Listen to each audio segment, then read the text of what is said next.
My girlfriend said, "Ugh, you're so controlling. I can wear whatever I want before our family dinner." I said, "Absolutely." What she didn't expect was my response when we arrived. Her confidence disappeared when she realized. Sienna was that girl. Fashion marketing, always dressed like she was being photographed. When we met, I loved it. She had confidence. But after a while, I realized she didn't just like attention, she needed it. She wore black to weddings, a bikini top to a baby shower. She once called a funeral aesthetic. Anytime I mentioned it, she'd roll her eyes. "You're so controlling." So I stopped saying anything. Then my mom planned this fancy dinner for my sister Bethany, first doctor in the family. Formal restaurant, black tie vibe. I told Sienna, "It's a big deal. Dress formal." She didn't even look up from her phone. I know how to dress myself. Sunday night, I'm in a suit. Sienna walks out in a metallic silver mini dress that looked like she was wrapped in tinfoil and bad ideas. It barely covered anything. "You look memorable," I said. She grinned. "Exactly. Your family's going to die when they see me." She wasn't kidding. We walk in, crystal chandeliers, quiet music, people in gowns and tuxes, and she looks like she's headed to a nightclub. The entire place went silent. My mom froze mid-smile. Bethany just blinked. The waiter came over immediately. "Ma'am, I'm sorry, but we have a dress code." Sienna scoffed. "This dress cost $3,000. "Yes," he said, "but it's missing half of itself." The table was dead quiet. I said, "They're just doing their job." She spun on me. "Are you seriously taking their side?" "There are no sides. You said you knew how to dress yourself." That's when she lost it. "This family is obsessed with appearances. Sorry I'm not boring like the rest of you," Bethany said quietly. "We just wanted to have dinner." Sienna turned on her. "Of course you did, golden child." You could hear forks hit plates. I stood up. "We're leaving." She glared. "You can't make me." "You're right. I'm going. You can find your own ride." No one said a word. She waited for someone to defend her. No one did. Then she grabbed her purse and stormed out. Dinner went perfectly after that. My phone buzzed nonstop with texts from her. "You abandoned me. Your family's toxic. You owe me an apology." I didn't answer. Next night, she showed up with her friend Jade, yelling that I set her up. I told her, "You wanted attention. You got it." She screamed, cried, and left. 2 weeks later, I got a call from my bank. Someone tried to buy $4,000 worth of designer clothes using my card. Shipping address? Jade's apartment. Sienna had saved my card info. I filed a police report. Then she emailed me at work with an invoice. Said I owed her $50,000 for emotional labor. She actually CC'd my boss and my mom. My mom hit reply all, "Thank you for the invoice." Attached is mine. $5,000 therapy after your behavior. $3,000 for the restaurant shawl you refused. $50 teaching my son to recognize red flags. Please pay promptly. But Sienna wasn't done. She showed up at my apartment building knocking on every door telling people she was my fiance, that I stole her grandmother's ring, that she was pregnant. My 70-year-old neighbor called me like, "Tommy, there's a shiny woman screaming your name." Police came. Building banned her. Next morning, my car was keyed. Security footage caught hers in another metallic outfit. 3 a.m., full glam, scratching my hood. Police added vandalism to the fraud case. I got a restraining order. At court, she showed up in a gold pantsuit. Told the judge I was an abuser because I didn't warn her the restaurant had a dress code. The judge blinked. "You're saying he abused you by not telling you how to dress?" She said, "Yes." He just sighed. "That's not abuse. That's called consequences. Restraining order granted." Then everything collapsed for her at once. Fraud charges, job gone, fired after her boss found out she was using company email to threaten me. A mutual friend sent me a screenshot of her latest Instagram post. "The universe tests strong women. I'm rising above the hate. Manifesting peace and success." Bethany texted me the same day. "Mom wants to know if your restraining order includes Thanksgiving. She's ordering extra wine, just in case the universe tries to manifest at dinner." She called me mom by accident. I didn't correct her. I'd been her foster mom for 8 months. Angie was 12, withdrawn and cautious when she first arrived, her eyes constantly searching for the exit. She'd been through 4 homes in 3 years after her mother's overdose. Trust wasn't something she gave easily. We developed a routine. I helped with homework. She slowly shared stories from school. Small victories felt monumental. The first time she left her backpack unpacked, the night she fell asleep on the couch during movie night instead of retreating to her room. Then came the call. Her aunt had resurfaced, newly sober and ready to take custody. The system prioritizes blood relatives. The caseworker was sympathetic but firm. Angie would be moving in 2 weeks. I tried to be strong while helping her pack. We talked about how she'd have her own room at her aunt's place, how they'd make new memories together. But inside, I was breaking. 14 days left, then 7, then 3. On her final night with me, we sat at the kitchen table finishing her science project. She had barely spoken all evening, meticulously cutting paper for her poster board. "Can you pass the scissors, Mom?" she asked, not looking up. Then she froze, realizing what she'd said. I simply handed them over and continued helping, pretending not to notice how her shoulders relaxed when I didn't make a big deal of it. But later I cried silently in my bedroom, not because she was leaving, but because she finally felt safe.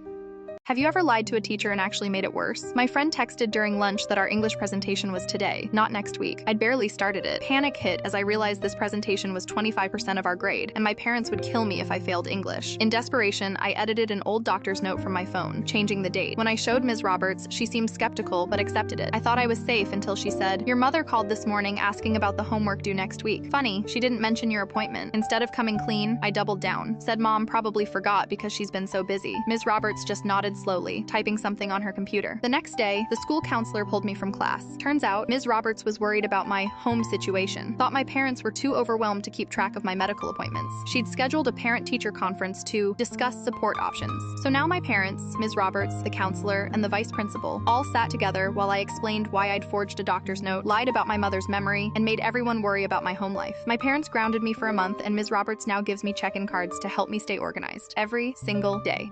My parents own a multi-million-dollar waste management company, and I've been working as the lowest guy on the crew. I'm 22, fresh out of college. While my classmates stressed over job interviews, my parents had different plans. I'd be working for them at their massive waste management empire. City contracts, truck fleets, recycling centers, the works. But here's the catch. No cushy office job. If I'm taking over someday, I need to understand every level. Fair enough. I actually respected that approach, so I started at rock bottom. One day hauling trash in the rain, the next elbow deep in recyclables. Same uniform, same schedule as everyone else. I never revealed who I was. Wanted the real experience. No shortcuts. At first, it was humbling. I gained serious respect for these workers. They're tough as nails. But gradually, the dynamic shifted. I was doing more grunt work while others slacked off. New guy tasks piled on constantly. Clean this, straighten that, handle what we don't want to do. I kept quiet, figuring it was paying dues. Then came torrential rain, understaffed crew. I'm running on zero sleep and soaked through. Still pushing through when Ron, a senior guy, decides he's done. You handle the rest, he says, dumping his remaining tasks on me. I'm leaving early. Politely but firmly, I refused. I'm not doing your work. He stared like I'd grown another head, then smirked. Careful, management won't like hearing about your attitude. I locked eyes with him. Then let's go to management right now. He blinked, said nothing, just walked away. First time I'd stood up for myself like that at work. Didn't pull the owner's son card, still haven't.